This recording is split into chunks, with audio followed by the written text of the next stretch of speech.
मैं बात करने वाला हूँ बच्चों में होने वाले बार बार सर्दी जुकाम के।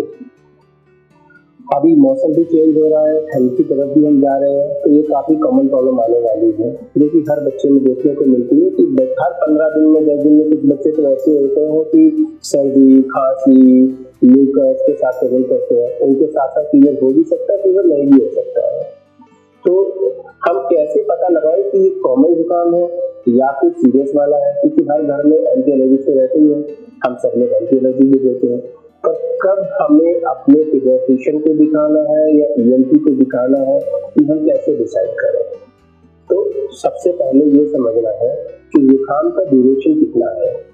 कोई भी जुकाम 3 दिन से ऊपर ले रहा है, जिसके अंदर गाढ़ा पीला बलगम आ रहा है, बच्चे को बहुत ज्यादा खांसी है, सांस नहीं ले पा रहा है, रात भर सो नहीं पा रहा है, बार बार करवटें बदल रहा है, इन सब चीजों के अंदर आप थोड़ा भी वेट मत कीजिए, तुरंत की तुरंत ईएनटी वाले के पास जाइए, चेकअप करवाइए। क्यों?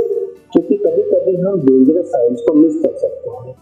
बच्चा बार बार सांस ले रहा है, बहुत तेज से सांस ले रहा है, फीवर आ रहा है, कहीं ऐसा तो हम निमोनिया मिस कर रहे हैं। इसलिए तुरंत की तुरंत इधर को दिखाना जरूरी है। अगर हमने मिस किया तो फिर तो आप खुद भी जानते हैं कि उसके परिणाम कितने खराब हो सकते हैं। इसी तरह से कुछ बच्चों को बहुत लंबे समय से मुंह से सांस लेने की आदत होती है, या फिर वो रात को खर्राटे लेते हैं, जो कि एडिनोइड की समस्या होती है। अब इस ठंड के मौसम में हमारे नाक के जो साइड के मांस होते हैं, जिसको हम लोग टर्बुलेंस कहते हैं, वो थोड़े से फूल जाते हैं। उसके साथ साथ में ब्लॉकेजेस और बढ़ जाते हैं, बार बार इन्फेक्शन बनने लग जाती है, और यही इन्फेक्शन फिर कान में जाती है, और धीरे धीरे बच्चों को सुनने में दिक्कत आने लग जाती है, बार बार कान में इन्फेक्शन शुरू हो जाते हैं।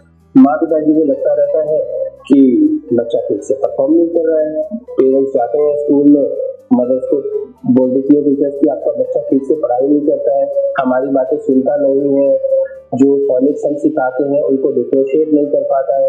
पेरेंट्स को लगता है कि मेरा बच्चा ठीक से सुन नहीं रहा, ठीक से समझ नहीं रहा है, पर प्रॉब्लम ये है वो ठीक से सुन नहीं रहा है। क्योंकि अगर ईयर ड्रम के पीछे म्यूकस होगा तो हम कुछ वर्ड्स को डिफरेंशिएट नहीं कर सकते हैं, जो बिल्कुल एक जैसे नहीं लिख सकते हैं। और सबका कारण क्या है? क्योंकि हमने उसके सर्दी, जुकाम, बार बार इन चीजों को इग्नोर किया था। तो हमें उन चीजों को मिस नहीं करना है कि जैसे ही कभी सर्दी जुकाम कुछ ऐसा होता है तो अगर आपको लगता है बच्चे की नाक में बहुत ड्राइनेस है, तो हाँ, आप कोई भी कंपनी का सलाइन का ड्रॉप डाल सकते हैं, उसमें कोई खराबी नहीं है। बट सलाइन का ड्रॉप सिर्फ ड्राइनेस को ठीक कर सकता है, किसी जुकाम को ठीक नहीं कर सकता है। तो इसलिए नाक से आने वाले जो बलगम है उसको मिस मत कीजिए। कुछ बच्चों को एलर्जी की समस्या रहती है, तो उन्हें बार बार ब्रोंकाइटिस होता है, छींकें आती है, नाक से पानी आता है। उन चीजों को भी देखना बहुत जरूरी है, क्योंकि समय रहते अगर हमने एलर्जी को मिस किया तो वो आगे जाके बच्चों में अस्थमा बनाने का रिस्क रखती है, और अगर हम अपनी ट्रीटमेंट करते रहेंगे तो कभी ठीक तो हो नहीं पाएंगे। इसलिए एलर्जीज को, इन्फेक्शन को डिफरेंशिएट करने के लिए भी आपको अपने ईएनटी वाले के पास में जाना पड़ेगा। वही बता पाएंगे कि ये एलर्जी है या फिर इन्फेक्शन की वजह से हुआ है। क्योंकि समय तो होने वाली हर चीज को पूरी तरह से ठीक किया जा सकता है, पर अगर हम इग्नोर करेंगे तो वो लॉन्ग टर्म में हमारे नुकसान कर सकता है।